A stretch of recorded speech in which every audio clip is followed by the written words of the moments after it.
Guys, in this video, I want to talk about something very important that will save you a ton of time, especially if you are no technical. I mean, if you don't know anything about programming. This is literally the difference between spending months on something that is not worth building and investing your time into something that could become a successful app, okay? I mean, I'm 100% real. We don't have the 100% certainty that something will become useful or something will become successful. But we can know at least on a 40 or 50% if it's something worth building before writing a single line of code. And I'm gonna explain you the way I do it in this video. So I would recommend you to stay until the end because this is something crucial when you're building apps. If you're watching me for the first time, my name is Justo. I'm in the process of creating 12 apps in 1 year, and I recently launched the 5th app. Now I'm building the 6th one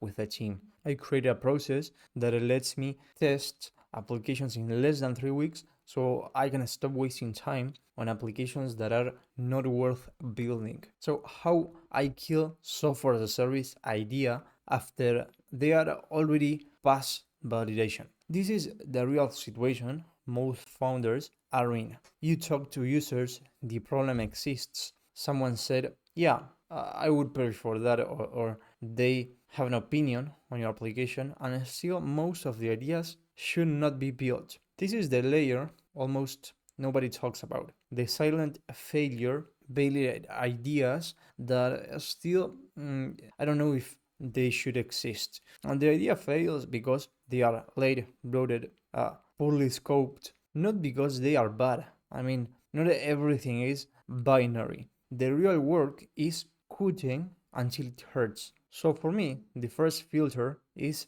asking myself, is this a product or just a cosmetic improvement? And you will face an uncomfortable question. If this product disappeared tomorrow, does the user break their workflow or just lose convenience? If they lose convenience, I don't know if it's worth building the software as a service. I mean, I'm 100% honest. It's a nice feature. I mean, signs of cosmetics ideas are it saves a few minutes, it's cleaner, it looks nicer. But if it doesn't solve a repetitive problem, it's difficult to make money. It's difficult to make money because I mean, who pays for a solution that has, I mean, for a problem that has only once in a while and it doesn't hurt? Many software as a service fail because they start as improvements, not dependencies. And if you take a look at the most successful companies and the most successful products in human history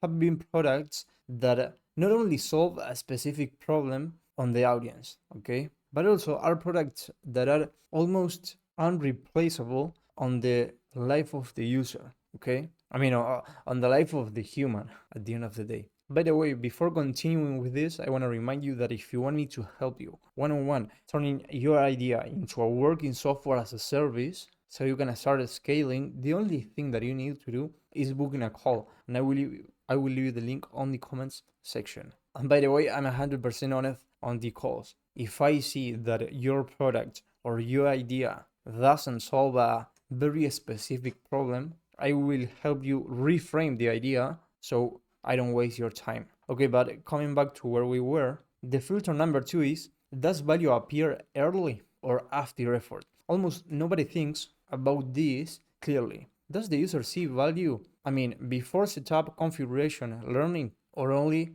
after investing time? If value appears late, activation drops, churn rises, and support explodes. I kill ideas where the aha moment is far away, initial setup is heavy, or benefit is delayed. Not because they are impossible, because they are brutally expensive to push, okay? And you need to think about how much money it will take you to grow your software as a service. Unless you wanna, I don't know, get VC capital. I'm not a huge fan of VC capital, but you can do it. I mean VC backed startups. Now the filter number 3 is, does this scale the right decision or scale chaos? Okay, And even though it can sound funny, a lot of people don't pay attention to this. A lot of founders build software as a service that scale the problem, not the solution. Examples: users already make bad decisions, the process is poorly defined,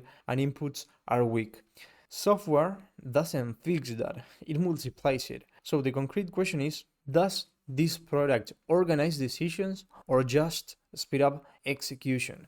If it speeds without structuring, I don't build it, okay? Judgment first and speed later. Now the filter number 4 is, does this change behavior or just the tool? And this one is hard to accept, okay? If a user can adopt your SaaS but work exactly the same way as before, the product is shallow, it is not solving anything. Products that work force a new sequence, remove options, and say no clearly. Software is not a neutral. It takes a position. If your idea tries to serve everyone, avoid friction, or avoid saying no, it's not a clear decision. And the idea, okay, or filter number 5 is, does this live on its own or does it need me forever? If you stop explaining, guiding, and pushing, does the product survive or it needs for you to be there, okay? Explaining everything. I mean, if the answer is no, it may be a great service, it may be a great done for you or done with you service, but maybe it is not ready as a standalone software as a service. Not everything needs to become pure software. Forcing that burns energy. Now, the hard truth to accept, okay, that not everyone wants to accept is that not every good idea deserves to be built now. Some ideas need more context, need a different audience, and need you in a different pace, okay, in a different phase. And a lot of people think that killing idea is failing, but instead killing ideas is protecting your time, okay? Is investing your time into something that is worth building. So at the end, I ask one question: does this save me months later or demand months upfront? If it demands months now just to see what happened, I don't know if I would build that application, being honest. And I will leave it there, okay? I really hope this video helped you, and I hope this saves you a ton of time when building apps. And I will explain you something, okay? I already went through this process. I already know most of the potential failures that you can have building your startup or building your software. So you have, two paths. You can do it on your own or you can book a call. If you book a call with me, I will clear your mind and I will help you paying attention to the things that are really worth paying attention to. Or you can do it on your own and you can also succeed, but it's a difficult, a harder path. In one way or another, thank you very much for watching the video. If you liked this video, you will help me a lot if you subscribe to the channel and you share this video with someone, because in that way we can keep growing this amazing community. I will see you in the next one.